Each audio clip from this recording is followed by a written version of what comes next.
سحر کا مادہ اور اصل تو کفر ہے۔ علامہ آلوسی بغدادی نے روح المعانی میں لکھا ہے کہ بغداد میں ایک ساحر تھا، وہ چادر ڈال کر کے آدمی کو ذبح کر لیتا تھا، خون باہر آ جاتا تھا، اور پھر ہاتھ اوپر پھینکتا تھا، دوسرا ہاتھ، ٹانگ، یہ وہ، اخیر میں لوگوں کو دکھاتا تھا کہ صرف دڑ پڑا ہوا ہے، سر پڑا ہوا ہے خالی۔ پھر جب وہ اپنا خاص کرتب کر لیتا تھا تو وہ آدمی صحیح سلامت ہوتا۔ علامہ آلوسی لکھتے ہیں روح المعانی میں کہ مجھے بھی کچھ اس کا فن آ گیا تھا، میں نے اس کا سحر روک لیا، تو وہ رونے لگا، اس نے کہا آدمی مر جائے گا مجھ سے، پھر میں نے بحال کرنا چاہا لیکن مجھے دیر لگی، تو وہ آدمی ٹھیک تو ہو گیا لیکن وہ پھر عمر بھر بیمار رہا، کان متغیرا، فرق تھا اس میں۔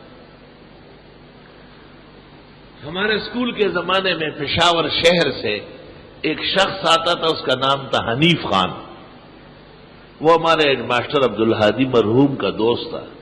اس دن چھٹی ہو جاتی، سب لوگ اسمبلی میں جمع ہوتے تھے، اور وہ لڑکے دو قطاروں میں ہوتے، درمیان میں وہ چلتا تھا اور وہ کہتا تھا دا جادو نے دے دلا صفائی دا، دا جادو نے دے دلا صفائی دا، اور پھر ایک لڑکے کو کہتے ہیں آپ کی شادی کراتے ہیں، اس کے اوپر ہاتھ ایسا کر لیتے تھے، تھوڑی دیر میں دیکھا تو وہ دولہا بنا ہوا ہے، بہترین کپڑے ہیں، شاندار قسم کے پاؤڈر لگا ہوا ہے، اور ایک طالب علم کے اوپر چادر ڈالی، اور اس کو پھر چادر ہٹایا تو دلہن ہے وہ، اور پھر پوچھتے تھے کیا کھاؤ گے آج شادی میں، ولیمے میں، تو لڑکے جو کچھ بتاتے، بریانی، پلاؤ، قورمہ اور دودھ والی روٹیاں، تو وہ کچھ چادریں باندھ لیتا تھا ایسی لمبی لمبی، کچھ دیر بعد چادریں ہٹاتا تھا تو اس میں دیگوں کے اندر دھواں ہوتا تھا، دیگ بھی غائبانہ آ کے رکھے گئے، 10، 11، 12 دیگ پکوا لیتا تھا، اور کہتا تھا کہ یہ جادو نہیں ہے اور ہاتھ کی صفائی ہے۔ اور اس کے پاس ایک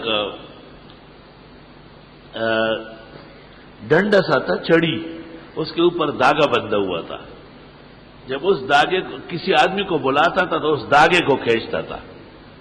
تو وہ آدمی خود بخود وہاں سے چل پڑتا تھا، اور اس کو وہ دیکھ کے کہتا ہے چدارا کا غمدارا دی ہو، چدارا کا غمدارا دی، اور جادو نہیں ہے اور ہاتھ کی صفائی۔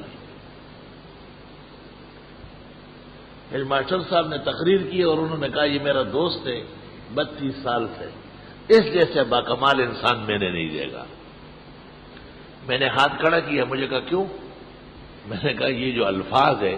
کہ یہ جادو نہیں ہے، ہاتھ کی صفائی ہے، اور چدارا کا غمدارا دی اور دادا جادو الفاظ دی۔ ماسٹر صاحب نے کہا کیا مطلب؟ میں نے کہا یہ بند کر دو، کیا ہے یہ نہ کہے اگر اس نے ایک کام کیا۔ پھر ماسٹر صاحب نے اس کو کہا حنیف خان یہ الفاظ جو آپ کہتے ہیں یہ بدلو، چھوڑ دو۔ کہا یہ تو نہیں چھوڑ سکتا۔ پھر ماسٹر صاحب نے مجھے کہا آپ نے بہترین پکڑا ہے اس کو، یہ الفاظ سحر کے، سحر کے الفاظ ہیں، اس سے سحر جادوگر کرتا ہے۔ اس طرح کبھی کبھی جادوگر کہتے ہیں جو جادو کرے اس کے باپ پہ لعنت ہو، جادو کرنے والے کو میں انسان کا بچہ نہیں مانتا، اس پر جنت حرام ہے، جنت حرام ہے، یہ جادو کے الفاظ ہیں، یہ سب الفاظ جادو کے، اس سے جادو پختہ ہوتا ہے۔ ٹھیک ہے، لیکن یہ نہیں کہ تم یہ الفاظ کہو جادو کر لو گے، وہ جس کی مشق ہو، جس کو یہ فن آتا ہو۔